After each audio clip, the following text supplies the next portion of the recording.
And on to the local elections held in South Korea on Wednesday. It was a landslide victory for the ruling Democratic Party of Korea.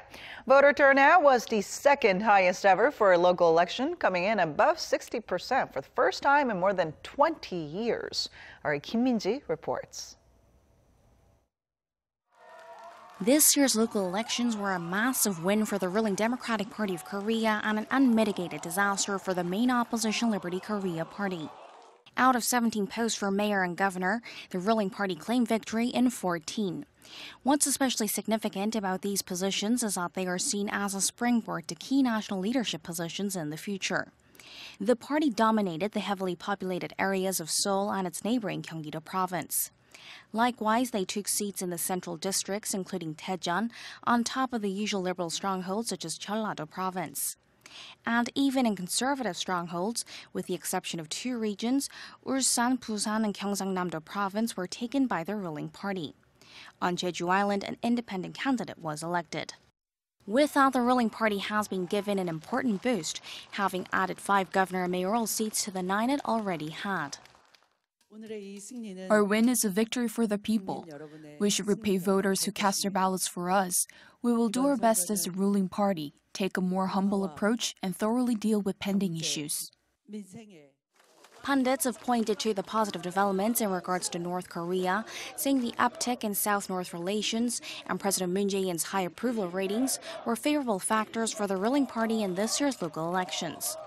And the fact that the elections were largely overshadowed by the North Korea-US summit, fresh allegations regarding the candidates themselves, or even ongoing issues such as an online opinion rigging scandal or even the faltering economy were pushed out of the spotlight. At the other end of the spectrum, the main opposition party wasn't able to position itself as a strong alternative.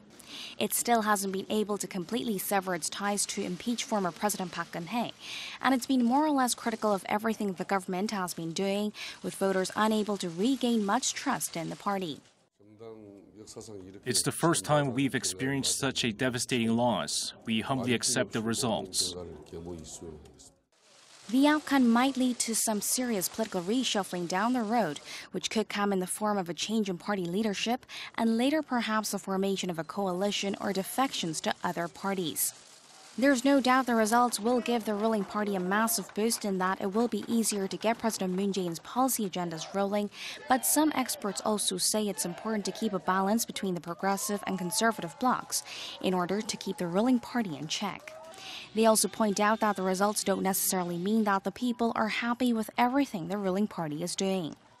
Moon Jae-in administration just took the administration just for 1 year. It's too soon to make any evaluation or judgment. Even if they won, the election with big margin, ruling party might have to think about whether their victory is what they have done right, or people still have, even though despite many factors that worry people. The general consensus is that the ruling party will have to work extra hard before the next elections to compensate the voters that supported them, while at the same time the main opposition party needs to reflect on its current shortcomings and use the pain of the defeat as an opportunity to overhaul its still tainted image. Kim Min-ji, Arirang News.